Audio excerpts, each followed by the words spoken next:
In today's world, many of us rely on social media platforms such as Facebook, Twitter, Snapchat, YouTube and Instagram to find the connection with each other.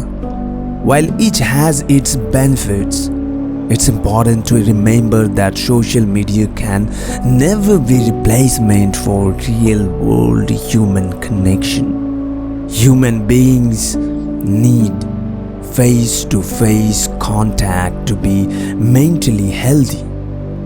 Nothing reduces stress and boosts your mood faster or more effectively than eye-to-eye contact with someone who cares about you.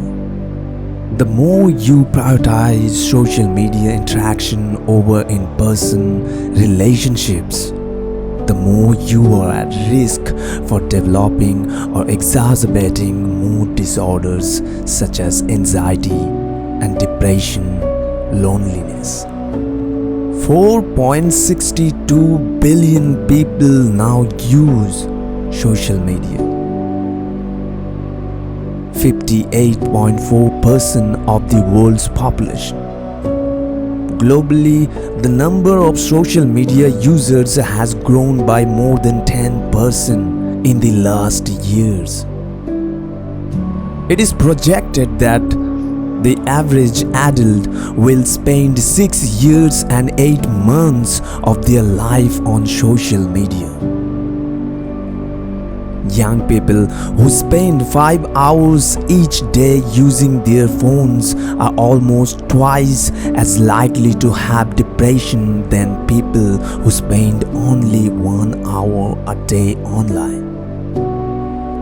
Young, single females are more likely to be addicted to social media than any other group. Young people feel under pressure to portray their best life on social media and are concerned about how others will react to their post. 32% worry about the number of likes they receive on a post. 40% often compare themselves to others on social media. And 36% are concerned about receiving hurtful or negative. So what's happening here? Social media platforms are designed to grab your attention, keep you online, and have you repeatedly checking your screen for updates. It's how the companies make money. But much like a gambling compulsion or an addiction to nicotine, alcohol, or drugs, social media use can create psychological cravings. When you receive a like, a share, or a favorable reaction to a post, it can trigger the releases of dopamine in the brain, the same reward chemical that follows winning on a slot machine.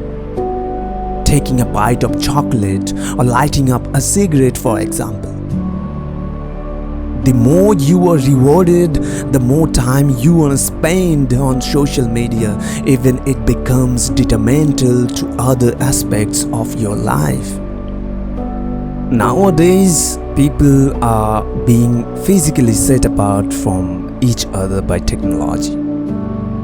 In fact, most people admit that they feel more comfortable when they chat or communicate with their acquaintance through social media than in person. This could be a result of a modern lifestyle. It leaves both negative and positive effects on society, especially on family relationships. Industrialization era leaves a gigantic impact on human life. We are kept in a hastening living pace with no way out.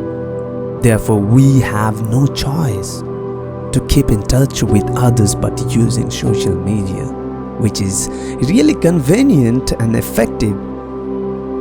When people don't have time to hang out with their friends at cafe or visiting their relatives, a much better choice is available: online conversations.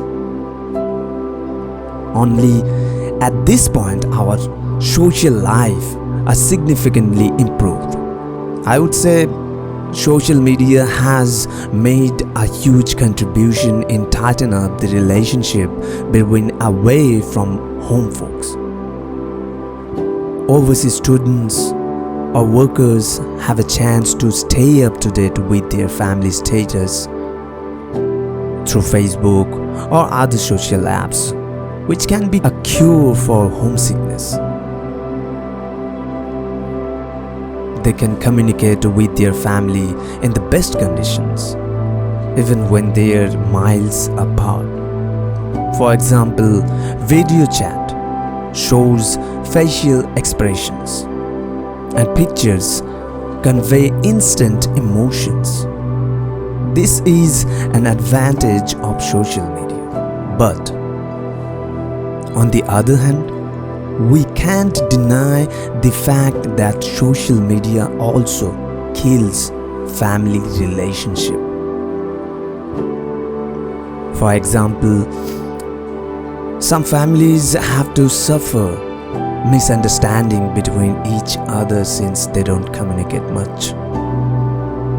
Let's say lots of problems going on in your life, or you are feeling happy, whatever the situation is, you just share it on social media. Similarly, your parents, your friends, your family, your neighbors do the same. But nobody shares their feelings physically to each other. We are all busy in virtual world. And this is how a strong wall built among every relationship, and finally every connection fell apart. We tend to spend more time on the internet with friends and relatives rather than have real quality time with them. That means we all come to an agreement that online conversation or comments and likes enough to maintain a relationship. No, it doesn't. Non-physical communications makes us forget how to read other expressions and emotions, which is really toxic. People need to see each other to understand their companion better. None of socializing way it better than face-to-face conversation. In short, I believe social media has been an evolution in communicating. This is true. But there is two-sided effects which modern society should understand and aware of its harmfulness and use it smartly to avoid the negative effects. It is very important to minimize the use of social media. I think you should simply unfollow all the useless pages that you are following, and don't follow people who have no significance in your daily life. So no such a thing to keep you hooked to the place again. So the best thing is to do in life is set your goal, find a purpose and work for it, and live a happy life.